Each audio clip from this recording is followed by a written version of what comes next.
हर साल बोर्ड परीक्षा फरवरी महीने में शुरू हो जाती है और बच्चे क्लास 9 से 10th इसी फरवरी और मार्च महीने में आ भी जाते हैं। यानी उनके पास बोर्ड एग्जामिनेशंस की तैयारी करने के लिए करीब 11 से 12 महीने तक का समय रहता है। लेकिन दिक्कत ये है कि स्टार्टिंग में बच्चे अपने पढ़ाई को लेकर या फिर बोर्ड एग्जामिनेशंस की तैयारी को लेकर उतना ज़्यादा सीरियस नहीं होते हैं। जैसे जैसे उनकी एग्जामिनेशंस आती है, जैसे हाफ ईयरली की परीक्षा, प्री बोर्ड की परीक्षा, तब जाके उनको अपने पढ़ाई पर सीरियस होना पड़ता है, क्योंकि उनको एहसास होने लगता है कि हाँ, अब आगे हमारी बोर्ड एग्जामिनेशंस आने वाली है। तो अब आ चुके हो आप दिसंबर जनवरी के महीने में। अब यहाँ पे आप लोग के पास करीब 1 महीने तक का समय बचा हुआ है। अब इस 1 महीने में समझ लो आप लोग को पूरा 1 साल का कोर्स पूरा करना है। अब ऑब्वियसली ये आप लोग के लिए थोड़ा मुश्किल तो ज़रूर होगा कि पूरे साल भर का कोर्स आपको 1 महीने में कंप्लीट करना है। लेकिन यकीन मानिए, आज मैं आप लोग को जो बताऊंगा, अगर आप इसको फॉलो कर लेते हो ना, तो डेफिनेटली आपके पूरे साल भर का कोर्स 1 महीने में कंप्लीट हो जाएगा। क्योंकि 10 की जो कोर्सेज है ना, वो कुछ ऐसे ही हैं कि आप इसको ईजिली कंप्लीट कर सकते हो 1 महीने में। यही आपका अगर 9th क्लास रहता ना, तो ये 1 महीने में कंप्लीट नहीं होता, क्योंकि 9th के कंपैरिजन में 10th जो है वो काफ़ी ज़्यादा आसान है।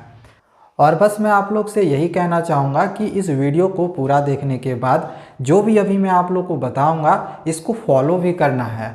ऐसा नहीं कि बस देखकर ही छोड़ दिए। तो चलिए एक एक करके मैं आप लोग को बताता हूँ कि कैसे आप अपने बोर्ड परीक्षा में 1 महीने में ज़्यादा से ज़्यादा मार्क्स को बढ़ा सकते हो।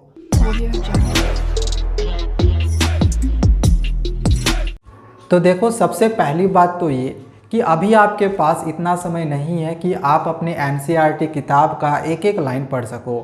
एक एक लाइन पढ़ने का जो समय है ना, वो आपका जा चुका है। समय कम है और अभी ये जो समय है ये आपका रिवीजन का समय है। आपको इस समय रिवीजन करना है। तो हो सकता है कि अभी तक आपको कोई चैप्टर अच्छे से समझ में नहीं आया हो या कोई चैप्टर छूटा हुआ हो। इसके लिए आप लोग को YouTube पर 1 शॉट रिवीजन की वीडियोस देखनी है। YouTube पे आपको सारे चैप्टर का ना 1 शॉट रिवीजन वीडियोस मिल जाएगा। पूरा चैप्टर आपको कम से कम समय में समझा दिया जाएगा, तो बस एक बार देख लेना। दूसरी बात ये याद रखना कि आपको उन क्वेश्चंस को पॉइंट आउट करना है जो CBSE हर साल अपने क्वेश्चंस पेपर में देती है। लगभग 30 to 40% क्वेश्चन CBSE का हर साल रिपीट होता है। तो हमें उन क्वेश्चंस को पॉइंट आउट करना है जो हर साल पूछा जाता है। जैसे कि मैथमेटिक्स में √5 एक इरेशनल नंबर है, इंग्लिश में एडिटर के पास लेटर लिखने के लिए, सोशल साइंस में एक गांधी जी से रिलेटेड क्वेश्चंस आता है। तो इस तरह के आपको कुछ क्वेश्चंस को ना पॉइंट आउट करना है। अगर आपको दिक्कत होगा पॉइंट आउट करने में कि हम कैसे पॉइंट आउट करें, मुझे प्रीवियस ईयर्स के क्वेश्चंस कहाँ से मिलेंगे, तो प्रीवियस ईयर्स का क्वेश्चन तो खैर आपको CBSE के वेबसाइट से भी मिल जाएगा। कैसे डाउनलोड करना है, तरीका हमने बताया हुआ है, वीडियो बनाई हुई है, उसका लिंक हम डिस्क्रिप्शन पे दे देंगे, जाके देख लेना। आप वहाँ से आप अपने क्वेश्चंस को पॉइंट आउट कर सकते हो। फिर भी दिक्कत होगा तो कमेंट करना, मैं उन क्वेश्चंस को ही आप लोग को दे दूंगा जो हर साल CBSE अपने क्वेश्चन पेपर में देती है। पॉइंट आउट करके मैं ही आपको दे दूंगा, ठीक है। तो ये दूसरी बात, उन क्वेश्चंस को ज़्यादा अच्छे से तैयारी करो जो हर साल पूछती है CBSE।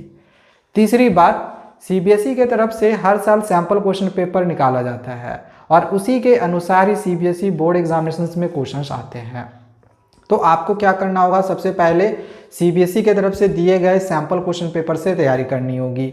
हो सकता है बहुत सारे बच्चों ने अभी तक कर रखी होगी। अगर आपने अभी तक नहीं किया होगा तो एक बार ज़रूर कर लेना। हमने सारे सब्जेक्ट का सैम्पल क्वेश्चन पेपर का वीडियो का सॉल्यूशंस बनाया हुआ है, देखना होगा, लिंक डिस्क्रिप्शन पे दिया हुआ है, जाके देख सकते हो। एंड लास्ट 4th है practice case study based questions.